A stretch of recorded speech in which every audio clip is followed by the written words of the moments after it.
وآتوا حقه يوم حصاده ولا تسرفوا إنه لا يحب المسرفين. صدق الله العظيم وصدق رسوله النبي الأمين المكين الكريم ونحن على ذلك لمن الشاهدين والشاكرين والحمد لله رب العالمين. محترم حضرات، خطبہ مسنونہ کی بات میں نے قرآن مجید و فرقان حمید کی سورہ انعام کی 8ویں پارے کی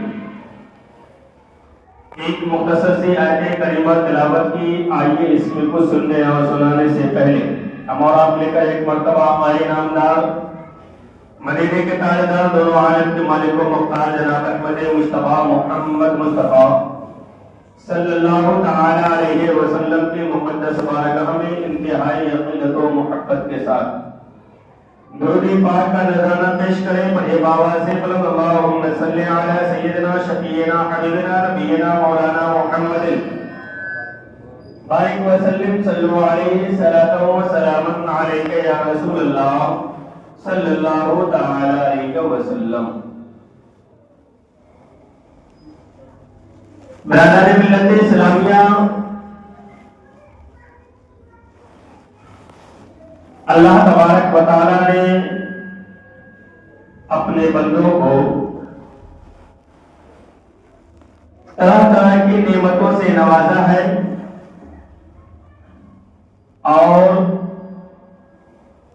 اتنی نعمتوں سے نوازا ہے کہ اللہ نے خود فرمایا کہ اے میرے بندوں، اگر تم میری نعمتوں کو شمار کرنا چاہو گے، گننا چاہو گے تو تم گن نہیں سکتے ہو. اللہ نے اتنی نعمتوں سے ہمیں اور آپ کو نوازا ہے. لیکن اللہ تبارک و تعالیٰ نے نوازنے کے بعد چونکہ اللہ تبارک و تعالیٰ کے بندے دنیاوی زندگی کے اعتبار سے یکساں اور برابر نہیں. دنیاوی زندگی کے اعتبار سے ہر بندہ ایک جیسا نہیں ہے. کسی کو اللہ نے خوب نوازا ہے، کسی کو اللہ نے اتنا دیا ہے کہ اپنی زندگی سکون کے ساتھ بسر کر رہا ہے. کوئی ہمارے اور آپ کے درمیان ایسے بھی ہے کہ اگر ایک دن وہ کام کرنے نہ جائے تو ان کے گھر میں کھانے کھانے کے لیے پریشانی ہو جائے.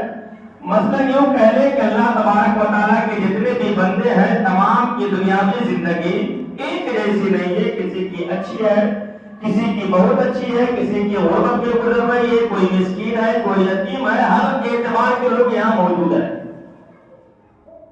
تو اللہ تبارک و تعالیٰ نے جو ہمیں اور آپ کو اپنی نعمتوں سے نوازتا ہے تو اللہ کسی بندے کو اس لیے نوازتا ہے تاکہ وہ میرا بندہ زکات کی شکل میں، صدقہ کی شکل میں، خیرات کی شکل میں جو میں اسے دے رہا ہوں اسی میں سے نکال کر کے میرے دوسرے وہ بندے جو مسکین ہے، غریب ہے، یتیم ہے، بیوہ ہے، جو پریشان حال ہے، ان کے زکات و صدقات و خیرات سے ان بندوں کی مدد ہو جائے تاکہ ان کی زندگی بھی آسانی کے ساتھ گزر جائے.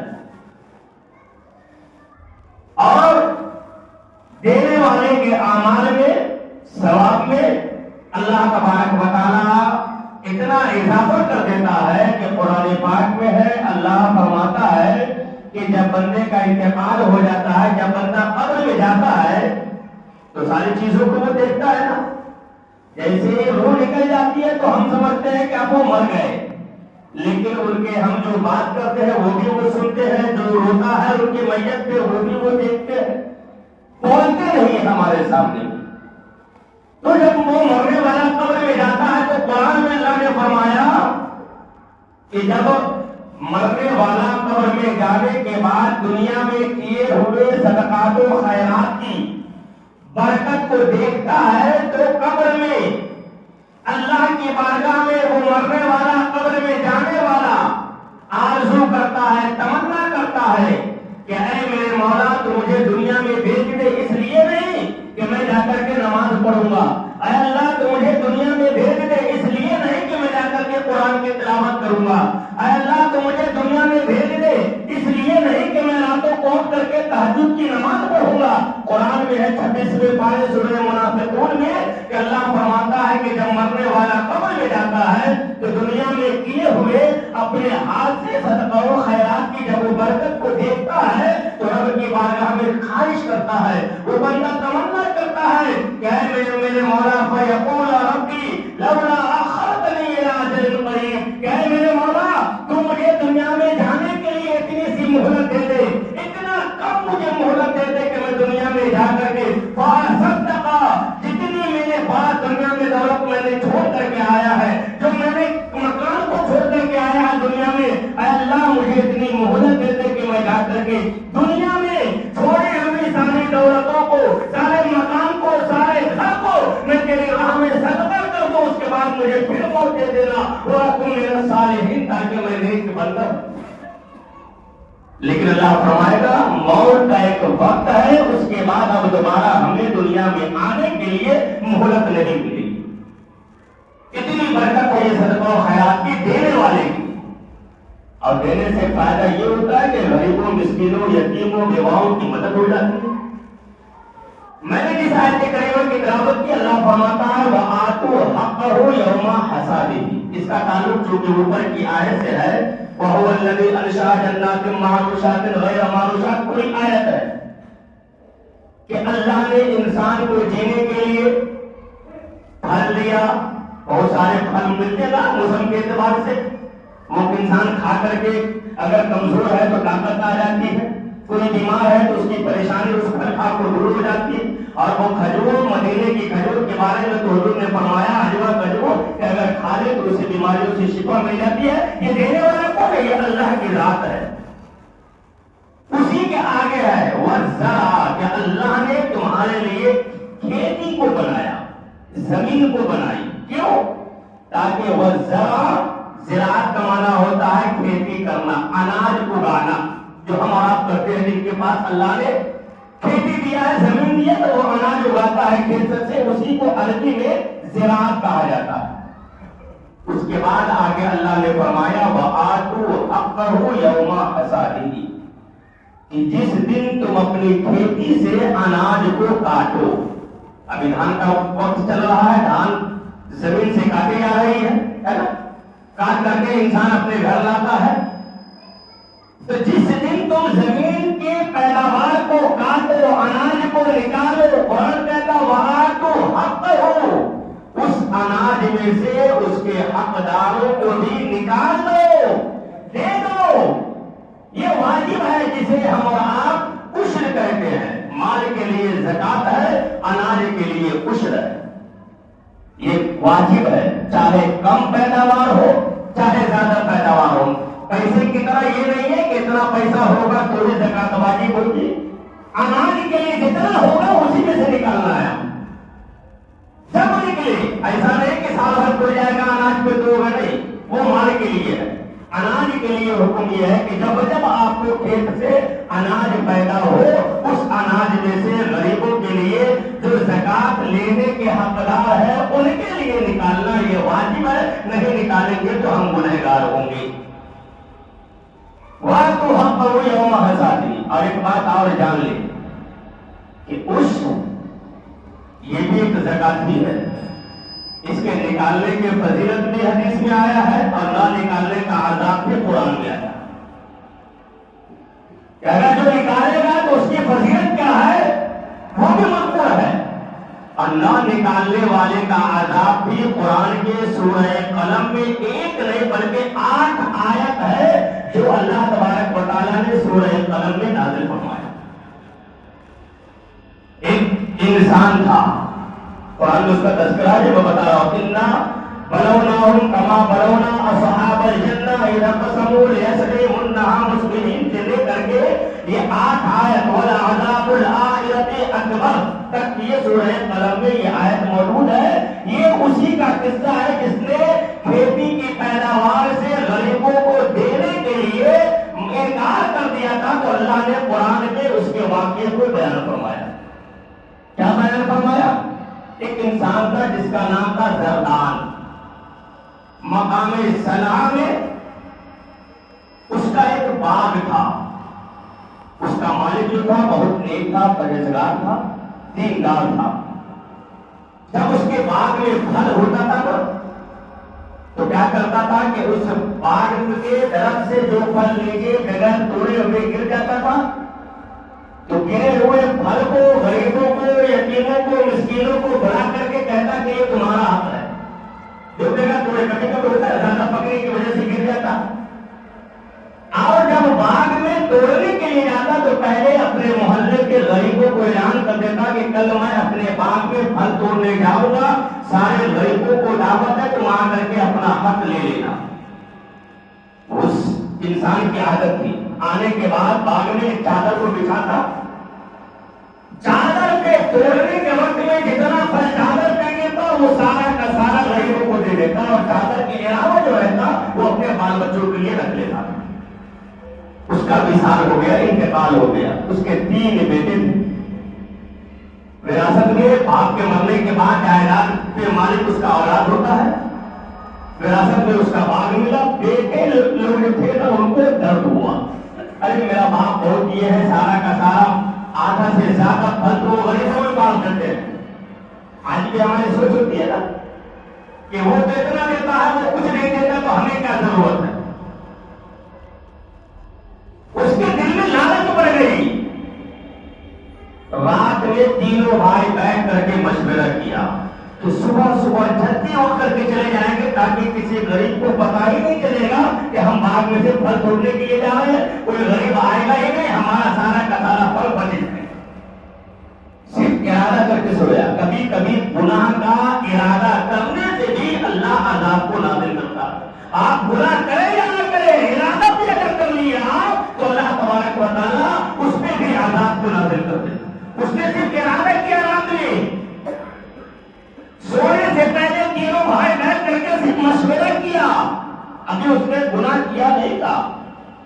جب وہ سویا, قرآن میں فطاف علیہ نائم, جب وہ سویا اللہ نے اس کی نیند کو گہری کر دیا. اتنا گہری کر دیا کہ جب وہ اٹھا تو روشنی پھیل گئی تھی.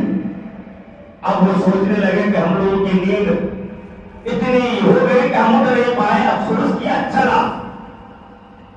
جب اپنے باغ میں پہنچا تو اللہ نے اس کے رات میں غلط ارادے کی وجہ سے جس باغ میں اللہ اس کے باپ کو اتنا برکت دیتا تھا, لیکن اس کے اولاد نے جب نافرمانی کرنے کا ارادہ کیا, جب وہ سویا تو رات ہی میں قرآن میں اللہ نے ایک آگ کو بھیجا جو اس کے سارے باغ کو جلا کر کے راکھ کر دیا. جب سویا وہ اپنے باغ میں پہنچا, تینوں بھائی میں سے ایک بھائی کہتا ہے یہ ہمارا باغ نہیں, ہم راستہ بھول گئے. قرآن ہے وہ دیکھا کہ باغ تو پورا جلا ہوا ہے, ہمارے باغ میں تو پورا پھل تھا. شام کو میں نے دیکھ کر کے گئے پورا پھل سے بھرا ہوا تھا یہ باغ, ابھی تو جلا ہوا رہا تھا. یہ ہمارا باغ نہیں ہے, ہو سکتا ہے کہ ہم راستہ بھول گئے ہو. اس میں سے ایک بھائی نے کہا کہ نہیں, ہم راستہ نہیں بھولے, یہ اللہ کا عذاب ہے ہمارے اوپر. وَلَعَذَابُ الْآخِرَةِ أَكْبَرُ, کہ یہ اللہ کا ہمارے اوپر عذاب ہے جو ہم نے غریب کے حق مارنے کے بارے میں سوچ رہے تھے. جو اللہ نے ہمارے اوپر واجب کیا ہے, اس واجب کو چھوڑنے کا جو ہم ارادہ کیے تھے, اللہ نے اسی وجہ سے ہمارے باپ کو جلا کر کے رکھ دیا. تینوں بھائیوں کو بڑا افسوس ہوا. اسی وقت اپنے سر کو رب کی بارگاہ میں جھکا کر کے سچی توبہ کیا اور عہد کیا کہ اے میرے مولا, اگر میرا باغ پھر واپس مل جائے گا تو جس طریقے سے میرے باپ صدقہ و خیرات کرتے تھے میں بھی کروں گا. اس قرآن میں ہے کہ اللہ نے اس کو اس سے بہتر باغ عطا فرمایا. توبہ کرنے کی وجہ سے, عہد کرنے کی وجہ سے, وعدہ خرچ کرنے کی وجہ سے اللہ نے اس سے بہتر باغ عطا فرمایا جس باغ کا نام تھا حیوان. اللہ نے اس باغ میں اتنی برکت عطا نزول فرمایا کہ ان تینوں بھائیوں کی زندگی آرام سے کٹ گئی. تو یہ عذاب ہے نہ دینے والوں کا. نہ دینے سے ایسا نہیں کہ ہمارا بچ جائے گا. ہم سوچتے ہیں کہ اگر ہمارا 1 کنٹل دھان ہوا ہے, اگر 10 کلو میں 1 کلو نکالیں گے تو میرا 10 کلو نکل جائے گا, ہمارا کم ہو جائے گا. نہیں, کم نہیں ہوتا, اللہ اسے بڑھا دیتا ہے. اور آپ کو بتاؤ یہ جو عذاب کا نہ دینے والوں کا جو دیتے ہیں اس کے لیے فضیلت کیا ہے. آقا کی ایک حدیث پاک ہے بخاری شریف کی, حضرت ابو ہریرہ سے روایت ہے. جو صحابی رسول ہے، بڑے مقدس صحابی جن سے بڑی حدیث راوی ہے. مختصر میں سن لیں کہ حضرت ابو ہریرہ فرماتے ہیں کہ ایک انسان تھا جو جنگلوں میں جا رہا تھا، جنگلوں میں جا رہا تھا. اچانک آسمان میں بادل آیا. میل لگتا ہے نا، ہم لوگ دیکھتے تو کہتے ہیں کہ بارش آنے والی ہے. جب بادل آیا تو وہ بادل آپس میں بات کر رہا تھا. کیا کہ فلاں انسان کے کھیت میں جا کر کے ہم کو برسنا. وہ انسان جب بادلوں کی اس آواز کو سنا کے فلاں کا نام لے کر کے یہ بادل اسی کھیت کی طرف جا رہا ہے، دل میں شوق پیدا ہوا کہ آخر اللہ کا نیک بندہ ہے وہ. ہمیں آپ کو ایسا ہوتا کہ آخر دیکھیں کہ یہ ہے کون. اگر آج کاموں مت اگر کسی سے ملنے آئے تو انسان کو معلوم ہو کہ فلاں کے آیا تو پھر کہاں ووٹ پڑا ہوگا، تبھی تو آیا ہے نا. تو اللہ کا بادل برسنے کے لیے جس کا نام لے کر کے جائے وہ کیسا بندہ رہا ہوگا. بادل کے پیچھے پیچھے وہ انسان بھی چلا. کچھ دور جانے کے بعد حدیث ہے وہ بادل ایک کھیت کے پاس برسنے لگا، نالا کے پاس. اس نالا پانی جمع ہو کر کے اسی آدمی کے کھیت میں جا رہا تھا جس کا بادل نام لے رہا. وہ آدمی گئے اس آدمی کے پاس، کہا کہ اے اللہ کے بندے تم کون ہو، تمہارا نام کیا ہے؟ بولا کیا بات؟ کہا یہ تو بادل برس رہا ہے نا، میں بڑا جنگل میں جا رہا تھا، یہ بادل تمہارا نام لے کر کے آیا. آخر تم کون سی نیکی کرتے ہو کہ اللہ نے تمہارے لیے خصوصی بارش کا انتظام کیا ہے؟ کسی کے لیے نہیں بلکہ بادل نے نام لے کر کے تمہارے کھیت میں آیا ہے. تمہاری کون سی ادائیں وہ اللہ کو پسند ہے؟ تو اس انسان نے کہا کہ سنو، میں کوئی بڑا متقی پرہیزگار نہیں ہوں، کوئی میں بڑا نمازی نہیں ہوں، قاری نہیں ہوں. بس میرا جو یہ کھیت دیکھ رہے ہو اس میں میرا معمول ہے کہ جب اس سے اناج پیدا ہوتا ہے اس کا میں 3 حصہ کرتا ہوں. کتنا حصہ؟ 3 حصہ. ایک حصہ میں اپنے گھر والوں کے لیے رکھتا ہوں، ایک حصہ آئندہ کھیتی کرنے کے لیے بیج کے لیے رکھتا ہوں، ہم بھی رکھتے ہیں گیہوں وغیرہ. اب تیسرا جو حصہ ہوتا ہے وہ میں غریبوں کو بانٹ دیتا ہوں. بس میرا یہی ایک عمل ہے. تو اس آنے والے نے کہا کہ تم غریبوں پہ جو صدقہ و خیرات کرتے ہو اپنے بال بچوں کے لیے تم بچا کر کے جو رکھتے ہو، بال بچوں پہ خرچ کرنا، بچا کر کے رکھنا، یہ بھی تو آپ کا کام ہے. ایسا نہیں کہ سارا مال آیا ہم نے اڑا دیا تو یہ فضول خرچی ہے. بال بچے اگر آپ کے اڑانے کی وجہ سے اگر پریشان حال رہیں گے تو آپ کو کل مرنے کے بعد اس کا بھی حساب دینا ہوگا. تو یہ فضیلت ہے اللہ کی راہ میں دینے والوں. یہ تو اللہ ہی دیتا ہے نا ہمیں. ہماری کیا بات ہے کہ ہم ایک بیج میں اگانے کیسے؟ اگر مرضی مولا نہیں ہو ایک مرتبہ پانی کا سیلاب آئے گا پورا کا پورا بہا کر کے لے جائے گا. بھائی کسی کی طاقت جو سیلاب کو روک دے نہیں روک سکتا. تو اللہ کوئی عذاب دنیا ہی میں دیتا ہے آزمانے کے لیے، جیسے کہ اس کے بیٹوں کو دیا گیا. اور کوئی عذاب ہوتا ہے کہ ہمارا فصل تو برباد نہیں ہوتا ہے لیکن فصل سے جو ہمیں کمائی ہوتی ہے ہمارے ساتھ ایسی ایسی پریشانیاں آتی ہیں کہ وہ پیسہ بچ نہیں پاتا. اور اگر یہ بھی نہ ہو تو ہم ہرگز یہ نہ سوچیں کہ ہمارے ساتھ کچھ نہیں ہو رہا. قرآن میں سورہ توبہ میں ہے کہ اللہ جس کو دنیا میں نہیں آزماتا ہے، دنیا میں اس کے برائی کا بدلہ نہیں دیتا ہے، فبشرہم بعذاب الیم. تو ایسے بندوں کے لیے اللہ نے آخرت میں دردناک عذاب کو رکھا ہے. تو عشر کیا ہے؟ آپ مسائل جانتے ہیں. تو عشر کا مطلب یہ ہوتا ہے کہ اگر ہم نے کھیتی کیا، جیسے مثال کے طور پہ دھان کیا ہم نے، اس دھان کے کرنے میں ہمیں پانی وغیرہ پٹانے میں پیسہ ہمارا خرچ نہیں ہوا. بارش آئی، اس بارش کے پانی ہی سے ہمارا کھیتی ہو گیا. تو اب کیا ہے کہ اس پیداوار میں، اس اناج میں 10 کلو میں 1 کلو نکالنا ہوگا جسے عشر کہا جاتا. اور اگر ہم نے پیسہ دے کر کے پانی پٹایا ہے، جیسے پٹاتے ہیں بورنگ وغیرہ، تو اگر ہم نے زیادہ پانی پیسے دے کر کے پٹایا ہے تو اس میں نصف عشر یعنی 20 کلو میں 1 کلو ہمیں نکالنا ہوگا. اندازے سے نہیں، وزن کر کے. ایسا نہ ہو کہ آپ کو اگر 50 کلو نکل رہا ہے اندازے سے آپ 45 کلو تو نکال رہے ہیں لیکن 5 کلو سے اگر کم ہو گیا تو اس کا بھی عذاب ہوگا. اس لیے وزن کر کے نکالے. اور جو لوگ کھیت بٹائی پہ لیتے ہیں اس کو بھی نکالنا ہوگا. ایک ہوتا ہے کہ ہم کھیتی نہیں کرتے ہیں، ہم نے کسی کو بٹائی دے دیا تو اب بٹائی کرنے کے بعد چونکہ اس اناج کا جو حصہ کرنا ہے ایک بٹائی کرنے والے کو یا جو بھی طریقہ اس کا، تو جتنا بٹائی والے کو ملے گا وہ اپنے اس میں سے نکالے گا اور جتنا کھیت کے مالک کو ملے گا اس کو اتنا ہی بھی نکالنا. ایسا نہیں کہ ہم نے اگر بٹائی کیا تو اگر 20 کلو بٹائی کرنے والا لیا ہے تو اس کا کچھ مالک کو نہیں نکالنا ہے، جس کو ملا ہے وہ نکالے گا. وہ مالک کو جتنا ملے گا اتنے ہی میں سے نکالنا ہوگا. اس لیے اللہ نے جو دیا ہے اس میں نکالے. غریبوں کو بھی دے، مسکینوں کو بھی دے، اپنے مدرسے میں بھی دے. بچوں کو خاص کر طالب علم کو بڑی برکت کا ثواب ہے. ایک حدیث ہے، یہ مہمان رسول جو پڑھنے والے بچے ہوتے ہیں نا، وَلَوْ أَعَانَ بِطَالِبِ الْعِلْمِ بِقَلَمٍ مَقْصُورٍ سَبَّلَ الْكَعْبَةِ 70 مَرَّةً، کہ اگر کسی نے کسی طالب علم کو، پڑھنے والے کو اگر ایک ٹوٹا ہوا قلم بھی مدد کیا ہے تو 70 مرتبہ خانہ کعبہ سے زیادہ اسے فضیلت اور ثواب ملے گا. ایک مرتبہ کوئی مسجد بنا ہے تو کتنا ثواب ہے، وہ تو خانہ کعبہ کی مثال دیا گیا.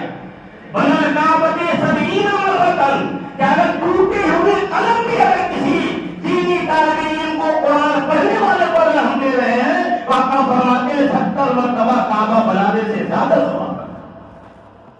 اس لیے آپ جو بھی نکالے طالب علم کا خاص خیال رکھیں، یہ ہمارے لیے نجات کا ذریعہ. دنیا میں امام رسول فرماتے ہیں دنیا میں اگر سب سے بہتر اللہ کے بندوں کو دیکھنا ہو تو طالب علم کو دیکھ لو. دنیا میں اس سے بہتر لوگ کوئی نہیں ہے. کیوں؟ حدیث پاک ہے، حضور فرماتے ہیں آقا علیہ السلام کہ دنیا میں سب سے بہتر لوگ قرآن پڑھنے والے ہیں اور قرآن پڑھانے والے. ان کا مقصد ہوتا ہے صرف قرآن پڑھنا، حافظ بننا، عالم بننا. اگر ہمارے 100 روپیہ دینے سے اگر اس کے کھانے میں، اس کی پرورش میں، اس کے پڑھنے میں اگر مدد ہو گئی، وہ بچہ جب تک قرآن پڑھے گا ہمارے لیے صدقہ جاریہ ہوگا. اس لیے آپ جو نکالے اپنے غریبوں کو دے، یتیموں کو دے، مسکینوں کو بھی دے اور طالب علم کی ضرور مدد کریں، ضرور خیال کریں. ابھی جو آپ حضرات اللہ نے جس کو نوازا ہے، جو فصل کا دھان وغیرہ نکالیں گے، زیادہ سے زیادہ مدرسے کا خیال کریں. اپنے رشتے دار میں غریب ہو، کوئی یتیم ہے، اس کا بھی خیال کریں کیونکہ یہ ہمارا حق ہے. پہلے قریب والوں کا حق ہوتا ہے. اللہ تبارک و تعالی ہم سب کو نیک عمل کرنے کی توفیق عطا فرمائے. آمین.